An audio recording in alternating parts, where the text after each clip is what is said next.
नमस्कार, मेरा नाम हिमांशु धवन और आज बेसिकली एक पेशेंट की क्वेरी थी कि हम कोई दवाइयाँ नहीं लेना चाहते, हम कोई न्यूट्रिशन या कोई भी ऐसी चीज़ हम नहीं लेना चाहते या सप्लीमेंटेशन भी नहीं लेना चाहते। आप हमें क्या रिकमेंड करते हो कि जिससे हमारी स्पर्म काउंट बढ़ते रहें, कभी दिक्कत ना आए? देखो सिंपल सी बात है, हम जो भी प्रोड्यूस करते हैं वो हमारे बॉडी से प्रोड्यूस करते हैं। मान लीजिए कि अगर आप जिस तरीके का खाना खाते हैं वो विस तरीके का आपको प्रोड्यूस करके देता है। स्पर्म ऐसे प्रोड्यूस नहीं होते, उसके लिए बेसिकली स्पर्मेटोजेनेसिस की साइकिल होती है। तो जो भी आप न्यूट्रिशन बॉडी में डालते हो वो न्यूट्रिशन को वो यूज़ करता है, उस यूज़ेज के बाद वो आपको स्पर्म बनाकर देता है। तो यहाँ पर बेसिकली आपकी डाइट सबसे पहली चीज़ आ जाती है। अगर आप नहीं चाहते हो कहीं सप्लीमेंटेशन लेना चाहते, आप नहीं चाहते कहीं पे भी ट्रीटमेंट लूँ, मैं आयुर्वेद लूँ, मैं होम्योपैथ पे जाऊँ, आपका बिल्कुल मन नहीं है ट्रीटमेंट लेने का, तो आपको ट्रीटमेंट की रिक्वायरमेंट भी नहीं है। आप अपने बॉडी से ही अच्छे से स्पर्म काउंट बना सकते हैं, शॉर्ट और क्लियर भाषा में। अगर आप चाहते हैं कि मैं स्पर्म काउंट बनाऊं अपने से और मैं अपनी चेंजेस भी ना करूं, लाइफस्टाइल में भी कुछ दिक्कत ना लूं, जैसे चल रहा है वैसे चलता रहे, बस मेरे को आप बता दो कैसे बढ़ाने, बस ये बता दो, तो भैया ये वीडियो उनके लिए नहीं है। अगर आज से आप थोड़े से अपने लिए एक्टिव हो जाओगे तो शायद आपकी खुद की बॉडी भी इतनी एक्टिवली परफॉर्म करना स्टार्ट कर देगी। अगर मैं एक सिंपल सी एग्जांपल से आपको समझाता हूँ। मान लीजिए कि आपकी गाड़ी है, गाड़ी के अंदर टायर में हवा नहीं है, आप कुछ टाइम तक उसको खींचते रहते हो और कुछ टाइम के बाद वो पंचर हो जाती है या टायर फट जाता है, ठीक है। और आपको पता है कि मेरी गाड़ी का टायर में हवा नहीं है, बट आप तब भी उसको चलाते हो। ऐसी बात नहीं है कि गाड़ी चलेगी नहीं, गाड़ी भारी चलेगी या कुछ भी चलेगी, बट वो चलेगी तो ज़रूर, वो चलती जाएगी जब तक आप चलाना चाहोगे। बट आपको वो धीरे धीरे धीरे धीरे करके पहले वो ट्यूब कटेगी, टायर कटेगा, फिर रिम की बारी आएगी, फिर रिम खराब हो गए, वो कुछ टाइम तक तो लंबे तक चल जाएगी, बट कहीं ना कहीं जाकर वो गाड़ी रुक जाएगी। वो क्यों रुकेगी? क्या पता वो रिम खराब हो जाए, रिम के अंदर डेंट पड़ जाए, टेढ़े मेढ़े डगमगा जाए, या बहुत सारी अलग अलग चीज़ें उसमें हो सकती है। उसी हिसाब से हमारा शरीर भी है। मान लीजिए कि आपके शरीर का हर एक भाग आपके लिए बहुत इंपॉर्टेंट है, आपकी हर चीज़ परफेक्टली फाइन अगर चल रही है ना, तो आपको कभी दिक्कत नहीं आएगी। अगर आपकी एक भी चीज़ में दिक्कत है, मान लीजिए अगर आपकी एलएफटी की रिपोर्ट भी खराब आ रही है, लीवर फंक्शनिंग टेस्ट जो है वो आपका खराब आ रहा है, आपका एसजीपीटी एसजीओटी बढ़ा हुआ है, बिलिरुबिन बढ़ा हुआ है, तो भी आपको अपने स्पर्म काउंट बढ़ाने में या कम करने में या स्पर्म को पूरे ढंग से निकालने में भी दिक्कत आएगी। इसीलिए अपने हर एक ऑर्गन, लीवर गट को तो ऐसे स्ट्रांग बना कर रखो कि जैसे वो बहुत ज़्यादा काम करना है उससे और बहुत आगे तक काम करवाना है उससे। तो उसके ऊपर ध्यान रखने के लिए कुछ चीज़ों का ध्यान रखना पड़ता है, जैसे कि हमारा खान पीना। खाना पीना इसलिए कहता हूँ, जैसे मान लीजिए अगर आप कुछ भी खाते हैं वही आप अपनी बॉडी पे लगाने की कोशिश कर रहे हैं। मान लीजिए मैं पूरा दिन बस ऑयल ही खाता रहता हूँ, छोले भटूरे खाता रहता हूँ, बाहर का जंक फूड खाता रहता हूँ, जिसमें मेरे को न्यूट्रिशन भी नहीं मिल रहे, ऊपर से मेरे लीवर को मैदे की वजह से ज़्यादा काम करना पड़ रहा है। अब वो जब वो ज़्यादा काम करने बैठेगा तो वो क्या करेगा, अपने साइज़ को थोड़ा सा बड़ा कर लेगा। अब वो जब उस साइज़ को बड़ा करेगा तो वो फैटी लीवर में कन्वर्ट होगा, और जब वो फैटी लीवर में कन्वर्ट होगा तो हमारे क्या हो गए, एसजीपीटी एसजीओटी लेवल बढ़ेंगे या बिलिरुबिन बढ़ेगा। अब तीनों चीज़ों में कुछ भी बढ़ेगा तो क्या लीवर की फंक्शनिंग पहले जैसी रहेगी? नहीं रहेगी। लीवर क्या करेगा, पहले से थोड़ा सा कम काम करेगा। अब जब वो कम काम करने लगेगा तो फिर वो दिक्कतें और बढ़ाएगा। फिर उसके बाद आ जाता है हमारा डाइजेशन सिस्टम, हमारा स्टमक, हमारे इंटेस्टाइन्स। अब वो स्टमक, अगर मैं बोलूँ कि स्टमक के अंदर आप यही छोले भटूरे और ये सारी चीज़ें डाल रहे हो, तो उसको डाइजेस्ट करने के लिए अप्रॉक्सीमेटली जो टाइम 3 घंटे में लगता है डाइजेशन के लिए, या 4 घंटे में लगता था टाइम उसको लग रहा था, अब वो 6 घंटे बन गया। अब जो वो 6 घंटे बना तब भी हमें न्यूट्रिशन वो नहीं मिल रहे जो हमारी बॉडी को रिक्वायरमेंट थी। अब वहाँ पर उसने न्यूट्रिशन लैक तो अलग से किया, बल्कि मेरे पेट को ज़्यादा मेहनत करनी पड़ी। जब उसको ज़्यादा मेहनत करनी पड़ी तो उसने क्या किया कि एक टाइम आया, उसने कहा कि यार मेरे मेहनत करने का मन नहीं है, मैं आज इसको ड्रॉप डाउन कर दूंगा। तो तब वहाँ पर क्या हुआ कि कोई ना कोई ऐसी चीज़ हो गई जिससे आपका डाइजेशन सिस्टम बिगड़ गया। जब डाइजेशन सिस्टम बिगड़ा तो फिर वो मेटाबॉलिक एक्टिविटी भी आ गया। मेटाबॉलिक एक्टिविटी से उसने स्लो डाउन किया और दिक्कतें बढ़ानी चालू करी, तो फिर कोई और प्रॉब्लम लग गई। वो धीरे धीरे छोटी छोटी छोटी करके ना प्रॉब्लम है वो मेजर बन जाती है। और जब वो मेजर प्रॉब्लम बन जाती है तो फिर वो हमको सबसे पहला अटैक करती है हमारे स्पर्म काउंट पे। उसी तरीके से जैसे कि मान लीजिए कि अगर पहले सबसे पहले मेरी बॉडी का इफेक्ट कहाँ पड़ना चाहिए, वो सबसे पहले मेरी बॉडी का इफेक्ट पड़ेगा मेरे स्पर्म काउंट पे। एज इन आयुर्वेद कहता है 7वें पायदान पे है, सबसे लास्ट पायदान पे है, तो सबसे पहले इफेक्ट भी उसी पे पड़ता है, क्योंकि पहली वाली जितनी भी चीज़ें हैं वो अपने न्यूट्रिशन कैप्चर कर रही है, बट आखिरी पे जाते जाते उसका न्यूट्रिशन इतना लैक हो गया, जितना न्यूट्रिशन उसका वहाँ से लैक हुआ इतना उसने रिवर्ट बैक दिया।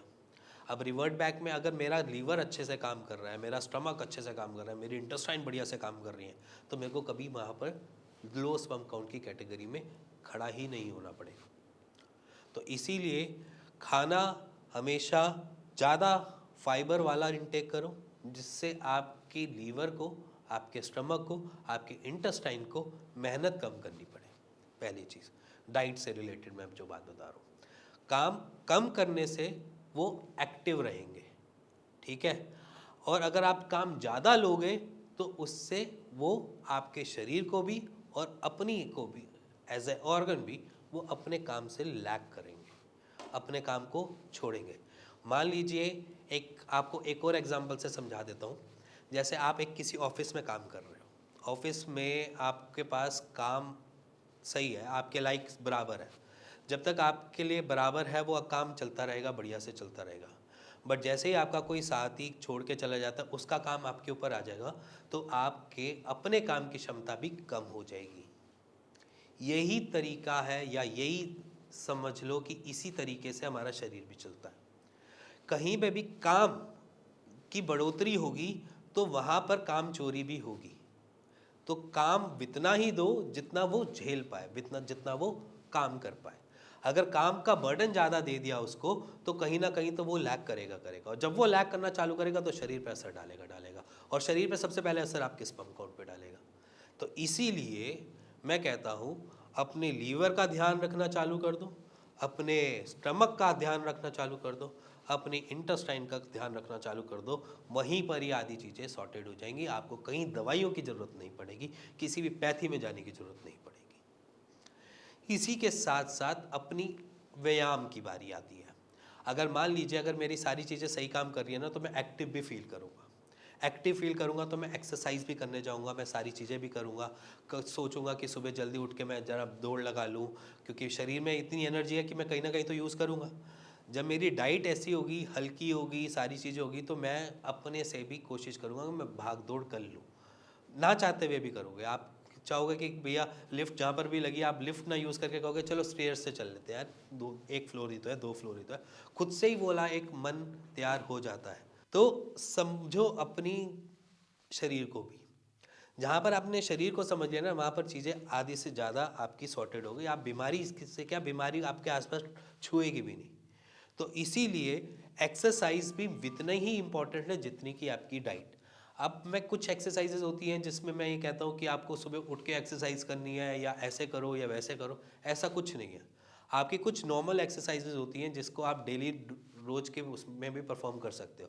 जैसे कि आपके मेट्रो से घर तक का रास्ता, आपके बस स्टैंड से आपके घर तक का रास्ता, जहाँ पर आप कभी कभी रिक्शा कर लेते हो, कभी आप वैसे चले जाते हो, कोई किसी पब्लिक ट्रांसपोर्ट को यूज़ कर लेते हो कि घर तक जाना है, चल इस रोड पे मैं पब्लिक ट्रांसपोर्ट यूज़ कर लूँ। वो ले जितने भी रास्ते हैं ना, वो आप खुद से ही एक्टिव इतने हो जाते हो कि आपका खुद ही मन करता है कि मैं पैदल ही चला जाऊँगा यार, इतना सा तो रास्ता है, इतनी दूर ही तो जाना है, मेट्रो तक का रास्ता है, पैदल ही चला जाऊँगा। ये खुद से ही मन में आएगा जब आपकी अंदर का शरीर बिल्कुल परफेक्टली फाइन होगा। जहाँ पर वो दिक्कत आनी चालू हो गई, वहीं पर आपकी लाइफस्टाइल भी स्लगिश हो गई। वहाँ पर जब स्लगिश लाइफस्टाइल हो गई ना, तो वहीं पर आपकी एक्टिवनेस ख़त्म हुई, और एक्टिवनेस ख़त्म हुई तो आपका मेटाबॉलिज्म भी डिस्ट्रॉय हुआ, आपका सारी चीज़ें एकदम से दिक्कत में आ गई। तो इसीलिए डाइट जो है फाइबर से भरपूर लो, ठीक है, जितना ज़्यादा फाइबर इनटेक कर सकते हो करो। और उसके साथ साथ खाना हमेशा अच्छा खाओ, ज़्यादा फ्राइड मत लो, तेल वाला खाना मत खाओ जिसमें ज़्यादा मेहनत लगे। नॉनवेज को मत खाओ, नॉनवेज अगर बहुत ज़्यादा बहुत शौकीन हो तो सूप पी लिया भाई, उसके वो मटन वगैरह पे नहीं गए, क्योंकि बहुत सारे लोग होते हैं जो मटन खाते हैं, कहते हैं मटन खाने से बहुत एनर्जी मिलती है, ऐसा होता है वैसा होता है। भैया मटन को डाइजेस्ट करने में बहुत टाइम लगता है भैया, और जितना टाइम उसको डाइजेस्ट में लगता है उतना टाइम में आपका शरीर कुछ और बोले जा रहा होता है। और बहुत सारे पेशेंट्स ऐसे भी मिलते हैं हमें अपने उसमें, जो मटन इतने लंबे टाइम से खा रहे हैं तो उनको तब भी दिक्कतें इतनी बड़ी बड़ी हो गई हैं, बवासीर की बीमारी बढ़ जाती है, उसके साथ साथ उनको स्किन की कोई और दिक्कत आ जाती है। तो इसीलिए रेड मीट की तरफ ना जाते हुए हल्का मीट खा लिया, फ़िश वगैरह खा ली, कोई दिक्कत नहीं, अंडा खा लिया, कोई दिक्कत नहीं। भैया जहाँ पर रेड मीट आ जाता है ना, वहाँ पर पेट को, लीवर को बहुत ज़्यादा मेहनत करनी पड़ जाती है। पहला टाइम तो पहले चबाने में मेहनत, फिर उसका लीवर में मेहनत, फिर उसका पेट में मेहनत, फिर उसके बाद इंटेस्टाइन में भी मेहनत, हर जगह उसको मेहनत करते हुए जाना पड़ता है। तो इसीलिए नॉनवेज में भी आप हल्का खाना खाओ, ऐसा नहीं है कि उसमें भारी खाना खाओ, ठीक है। फ़िश खा लो, मना नहीं करते, अंडे खा लो, मना नहीं करते। जहाँ पर आप सीधा फ्लैश पे आ जाते हो वहाँ पर डाइजेस्ट करने में उसको टाइम लग जाता है। तो इसीलिए खाने पे मेजरली ध्यान दो, हल्का खाना खाओ, ज़्यादा से ज़्यादा सब्जियों का बढ़ाओ, जितनी सब्जियां बढ़ा सकते हो उतनी अपने खाने में बढ़ाओ, कोई दिक्कत नहीं है। दालें बढ़ाओ, जितनी बढ़ा सकते हो बढ़ाओ, कोई दिक्कत नहीं है। जितनी दालें खाओ, बल्कि दुनिया में यहाँ पर क्या देखता हूँ, जैसे कि हम अपने आसपास में देखते हैं, हम देखते हैं कि दाल वो एक कटोरी की आधी कटोरी कर लेगा, साथ में रोटी 2 खा लेगा, बल्कि ये चीज़ गलत है। वहाँ पर उसको दाल जो है अपनी बढ़ानी चाहिए, रोटी चाहे वो 1 कर ले तो कोई दिक्कत नहीं है। बल्कि यहाँ पर क्या हिसाब किताब होता है कि दाल ले ली आधी कटोरी, उसमें 2 रोटी भी खा लेगा। तो भैया समझ में नहीं आता कि लोगों को खाने की आदत कैसे पड़ जाती है ऐसे, कि दाल ज़रा सी ली, हल्की सी सब्जी ली और 2 रोटी भी खा लेते हैं। बल्कि वहाँ पर उल्टा करो ना भाई, 1 रोटी लो, दाल भरपूर लो, सब्जी लो और साथ में रोटी खाओ, फिर है मज़ा। तो इसीलिए मैं कहता हूँ अपने खाने पे आज से ध्यान दे दो, आपको किसी भी पैथी, किसी भी डॉक्टर की रिक्वायरमेंट नहीं पड़ेगी। इसी के साथ मैं चलता हूँ, मिलेंगे नेक्स्ट वीडियो के लिए, तब तक के नमस्कार।